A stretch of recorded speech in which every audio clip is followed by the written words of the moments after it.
Welcome back to OKC Nation. It is over. It is over. The Indiana Pacers going down in Game 7. What a battle it's been.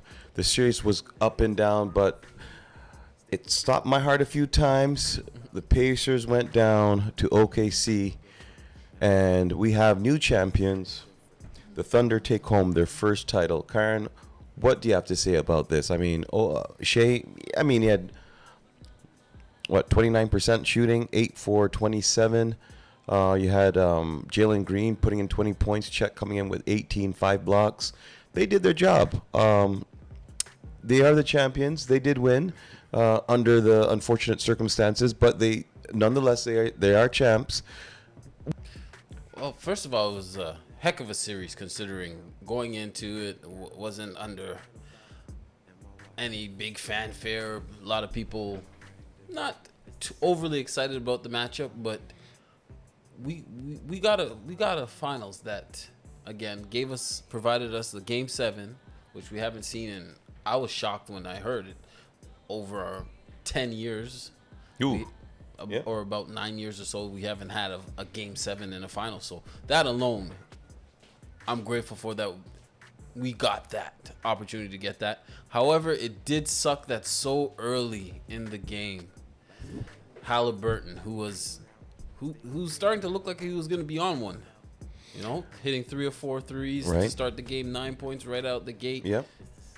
And man, yeah, and not an excuse, not to say that's the only reason, but man, it just sucks that we just weren't given that opportunity to see that play out, because he looked like he there was going to be a head-to-head battle, and we were going to be shown who could take their team over the top, and unfortunately, we just didn't get that. It's been said many times that once Haliburton scores more than, I believe, 25, 30 points, that the team... 20 points. 20 points, the team wins. They're pretty much going to win ball games. Yeah. He was 3 for 4. He was well on his way to scoring 20 points if he was able to keep up that pace.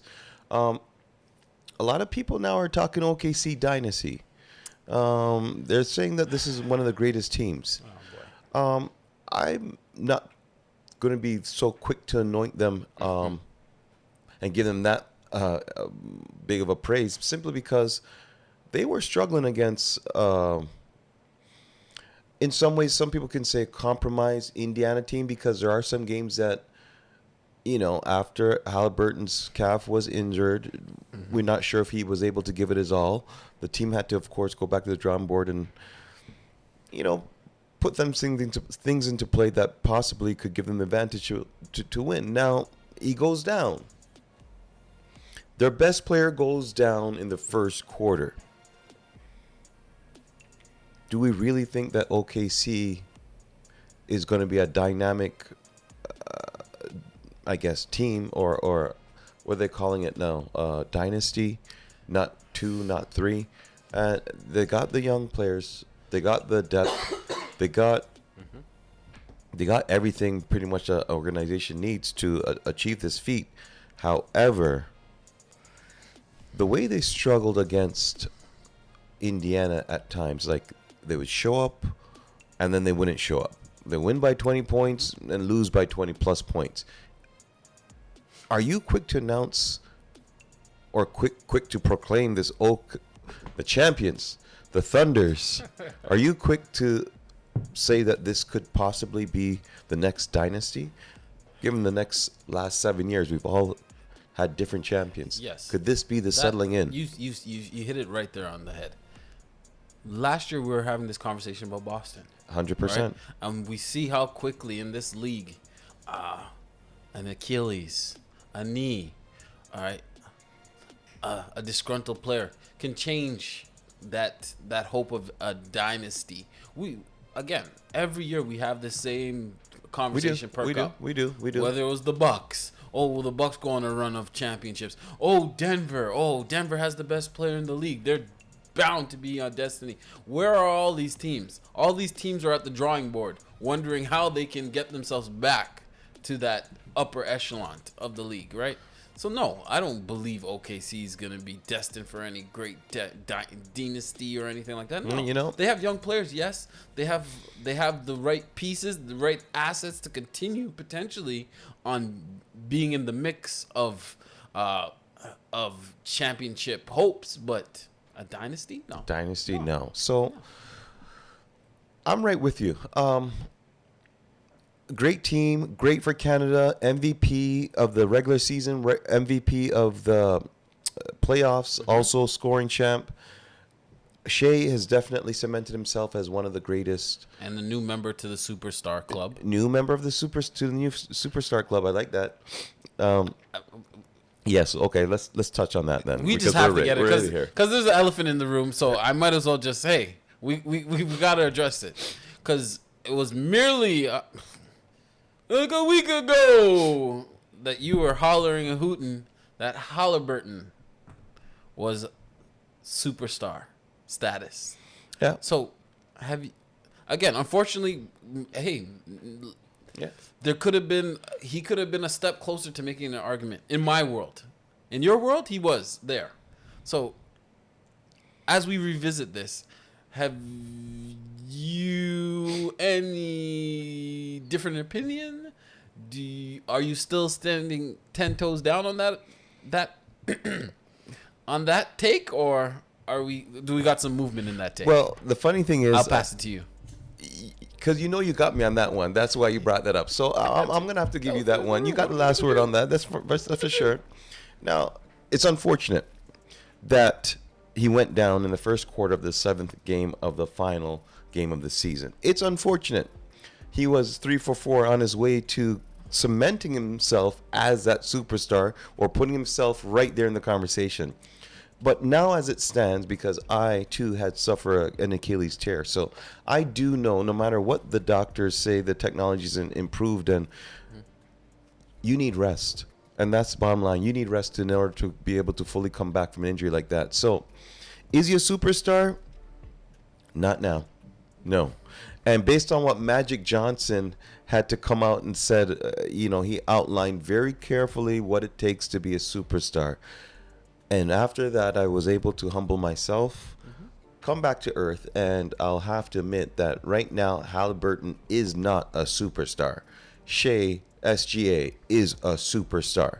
However, had Indiana won that title and Haliburton was able to finish the game, the conversation would have been different. Now we're going to have to wait like 2-3 years possibly for him to fully come back from the injury. And if he does come back from the injury, playing at the high level that he is used to playing at, then we're going to revisit this conversation in a few years. But right now, we can't give him a few years changes a lot of things in the league, right? It's unfortunate. We don't know what kind of player he's coming back as. We don't know where Indiana will be as a franchise when he is able to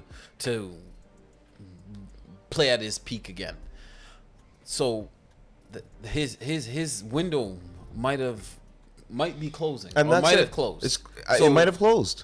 And again, he's young enough guy to come back in a couple. Let's say he's not going to play next year. The year after, he'll be back. Or at what level at that point? So I'm assuming potentially the season after that, we can see Haliburton at full strength again. That's a long time in NBA in the NBA clock, right? So, well, I wish him luck. I wish him health. And again, he is a real special player. And when he gets going, and the fact that he's got ice water in his veins for those moments, hey, it sucks. It must really suck to be a Pacer fan today. Right now, it does suck to be a Pacer fan because right now, like I've been saying in our chats, that you never know. Indiana might possibly have to look to rebuild because if you're not going to get your superstar at 100%, probably for another 2 years. That doesn't bode well because now you're looking at Turner 2 years older. You're looking at Pascal 2 years older, and these guys are now they're in their prime. But 2 more years, you're talking about potentially end of the prime, right? And right. Who knows what they got left in the tank at that point? And again, looking at their roster, what they're able to accomplish, great. But you saw last night when things, and again, the turnovers. Obviously, the turnovers killed Indiana, and a lot of the games they lost in this series. That was you look at the stat sheet and that just jumps out typically. Like last night, 23 turnovers and then 38 points off of that. You're not gonna win. You're not gonna win, and especially, hey, shout out to TJ McConnell for the night he had. But again, him turnovers, and again him going from that 20 minutes a night to moving up to 30 a night, and seeing more of the first of the starters. You understand why guys are bench players, right? And you look over, they're two guard, like points, and Naismith. Those guys are not good enough in reality, right? It's nice as a piece of a team, but not good enough. So you said a few things there, and I'm just going to cap it off by saying this. Indiana, based on what it looks like right now, the window has closed. And it's unfortunate because I think only Pascal Siakam knows all too well in that team. You got one chance at it sometimes for your career. And unfortunately, some of those players on that team, that's the last opportunity for them to win a title. And it just sucks that it had to end that way. Unfortunately, we'll have to wait for another 2 years to see Haliburton at his finest. I'm giving it 2 years. Mm-hmm. I mean, the medical profession and everyone might say that he'll be back next season at some point, but realistically, this is a time thing. It's going to need some time to heal. This is basketball too. You got to get in rhythm, right? Even you come back you're on the court. It's timing. It's one thing to run up and down by yourself. It's another thing to be in that game, that adrenaline pumping, and being able to have the endurance to manage an NBA game. And let's not forget about the psychological aspect of it. I mean, you're gonna the belief that you're being able to execute the moves that you once were able to do. That's right? really it's a really steep hill for Haliburton to climb at this point. Jason Tatum, same thing. He's gonna have that. Damian Lillard. I mean, a lot of Achilles injuries happening throughout the playoffs, and I don't know what's happening. One thing, as you just mentioned that, and go down the list, are we anticipating next year seeing that load management, that rest start to rear its ugly head again?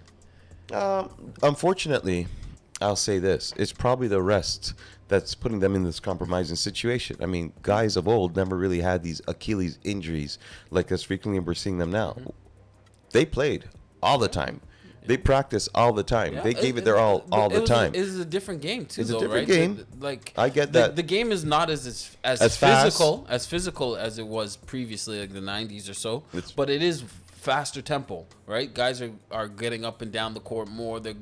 There's a lot more running, a lot more, the old Steve Nash under 10 seconds, whatever, and more possessions, right? So there is a different stress on the body. 100%. And it might be rearing its head in these type of injuries. Well, if you're going for accolades, you're going for stats, then you're going to have to be out there on the floor. Rest, fine. It might compromise your ability to achieve superstar status, or like Joel Embiid, like he's always home, can't play. That's another can of worms. Ladies and gentlemen, the Oklahoma City Thunder are now the champions. Canadians